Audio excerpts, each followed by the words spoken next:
तो एक mode of nutrition, जैसा कि मैं आप लोगों को बता चुकी हूँ, ये ऐसे ऑर्गेनिजम्स होते हैं जो कि फीड होते हैं किस पे, कॉम्प्लेक्स फूड पे। कॉम्प्लेक्स फूड कहने का मतलब सॉलिड फॉर्म में या फिर जिसको कि ब्रेक डाउन करना पड़ता हो यूटिलाइज करने से पहले, बॉडी यूटिलाइज कर सके उसके पहले कुछ प्रोसेसेस से उनको गुजरने पड़ते हैं। तो ये क्या होता है, तो वैसे ऑर्गेनिजम्स जो कि कॉम्प्लेक्स फूड पे फीड करते हो, उसके बाद कुछ सीक्वेंस में स्टेप्स फॉलो करते हैं। लगभग ये 5 स्टेप्स होते हैं। ये मैं आपको जब न्यूट्रिशन इन लिविंग ऑर्गेनिज्म पढ़ाऊंगी, ह्यूमन बींग्स स्पेशली, तब मैं वहाँ पे आपको डिटेल में बताऊंगी ये स्टेप्स कौन कौन से होते हैं। वैसे मैं यहाँ पे सिर्फ आपको बता देती हूँ। सबसे पहला ingestion, next is digestion, then absorption, assimilation and egestion. ठीक है, वो मैं आपको आगे भी डील करूंगी। डिटेल में हम लोगों को पढ़ना है होलोजोइक मोड ऑफ न्यूट्रिशन को ही सिर्फ पढ़ना है हम लोगों को 10th में। Further holozoic mode of nutrition के अंदर भी बहुत सारे ऑर्गेनिजम्स अलग अलग तरीके के मोड ऑफ न्यूट्रिशन शो कर सकते हैं। वो कौन कौन से मैंने यहाँ पे आपको लिस्ट कर दिया। Number 1 that is herbivores, second is carnivores, third is omnivores, fourth is scavenger and fifth is insectivores. ये सारे कुछ ऐसे ऑर्गेनिजम्स हैं जो कि holozoic mode of nutrition follow करते हैं। सबसे पहले ये क्या फॉलो करते हैं, हेट्रोट्रॉपिक। हेट्रोट्रॉपिक के अंदर भी कौन सा सब ग्रुप इनका आता है, होलोजोइक का। होलोजोइक के अंदर भी ये फर्दर डिवाइडेड है इस तरीके से। इसमें से हमारा स्कैवेंजर को हम लोग एक और नाम से जानते हैं, that is municipal corporation. Municipal corporation मैं यहाँ पे लिख दे रही हूँ, ठीक है। अब इसका एग्जाम्पल्स आप लोगों को सबको मालूम होगा कि हर्बीवर्स कौन से होते हैं, कार्निवोर्स क्या होते हैं। इतना मैं डीप में नहीं जाऊंगी क्योंकि ये हमारा स्टैंडर्ड 10th का वीडियो है, इसलिए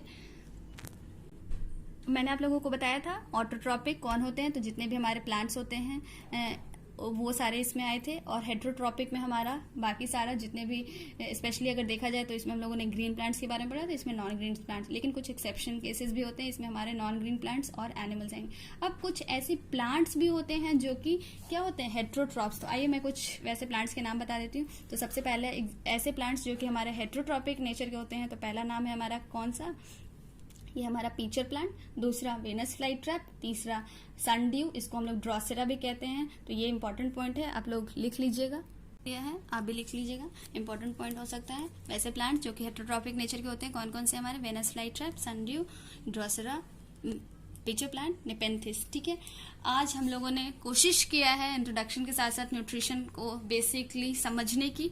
नेक्स्ट क्लास में हम लोग न्यूट्रिशन इन प्लांट स्टार्ट करेंगे, जो कि इसके आगे का हमारा पार्ट है। उसके बाद सारे टॉपिक्स मैं कवर कराऊंगी। इस चैप्टर में जो भी हम लोगों को पढ़ना है वो सब कुछ बताऊंगी। इस चैप्टर लाइफ प्रोसेस में हमने स्टार्टिंग में ही देखा था कि क्या क्या पढ़ना है।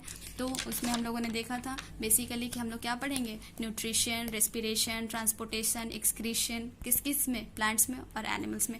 ये सब हम लोग क्यों पढ़ेंगे, क्योंकि लाइफ प्रोसेस में हमारा पूरा का पूरा वो प्रोसेस आ जाएगा जिससे कि हम एक लाइफ को सस्टेन करने के लिए एबल हो सकते हैं। अगर भोजन खा लिया, ठीक है, अब जो भोजन हम लोगों को मिल गया तो उस भोजन आ गया तो एनर्जी नहीं मिलेगी ना, तो उसको ब्रेक डाउन होगा। तो रेस्पिरेशन में हम लोग पढ़ेंगे कि कैसे वो हमारा भोजन टूटेगा और एनर्जी रिलीज करेगा।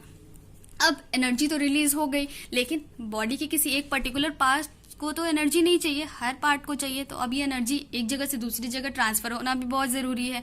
तो इसके लिए हम लोगों को क्या पढ़ना पड़ेगा, ट्रांसपोर्टेशन। तो हम लोग यूनिसेलुलर ऑर्गेनिजम्स तो है नहीं, हमारा बॉडी एक सेल का बना हुआ नहीं है ताकि ये इजीली डिफ्यूजन के प्रोसेस से, क्योंकि इसका पूरा बॉडी अर्थ के कांटेक्ट में है तो इजीली हो जाएगा। हम लोग मल्टी सेलुलर ऑर्गेनिजम्स हैं, कॉम्प्लेक्स नेचर है हमारा, तो पूरा का पूरा हमारा सिस्टम के थ्रू एक नेटवर्क चाहिए जिसके माध्यम से ये पूरा एनर्जी ट्रांसपोर्ट हो सके। सिंपल उसी तरीके से न्यूट्रिशन के केस में भी वही है हमारा, रेस्पिरेशन में भी वही है। हम लोगों को एक प्रॉपर नेटवर्क, एक प्रॉपर सिस्टम चाहिए, तो हम लोग पूरा न्यूट्रिशन पढ़ेंगे, न्यूट्रिशन का पूरा एक सिस्टम पढ़ेंगे। रेस्पिरेशन में भी हम लोग रेस्पिरेटरी सिस्टम पढ़ेंगे, प्लांट्स के बारे में भी हम लोग डिटेल में पढ़ेंगे। अब ये ट्रांसपोर्टेशन के लिए एक पूरा नेटवर्क सिस्टम है हमारा, उसके थ्रू कैसे कैसे हमारा ट्रांसपोर्ट होगा, वो एनर्जी जाएगा। अब जो भी फूड हमने खाया, एनर्जी रिलीज किया, ट्रांसपोर्ट किया। तो अब सारे के सारे तो हमारे लिए यूजफुल नहीं है, कुछ बाई प्रोडक्ट्स भी क्रिएट करेंगे। ये बाई प्रोडक्ट्स हमारे बॉडी के लिए बहुत हार्मफुल हो सकते हैं, इनका अकोमुलेशन हमारे बहुत सारे डिजीज लीड कर सकता है। तो इसलिए इसका प्रॉपर एक्सक्रीशन भी उतना ही ज़रूरी है। तो अब इसके लिए भी हम लोगों को एक प्रॉपर एक्सक्रीटरी सिस्टम की आवश्यकता पड़ेगी। तो सब हम लोग डिटेल में आगे देखेंगे। इस चैप्टर के अंदर हम लोग पूरा लाइफ प्रोसेस में जो भी प्रोसेसेस जरूरी है एक जीवन को जीने के लिए, उसके बारे में पढ़ेंगे। आज के लिए फिर रहने देते हैं इतना ही, अगले वीडियो में कंटिन्यू करेंगे न्यूट्रिशन इन प्लांट से। Thank you, have a nice day.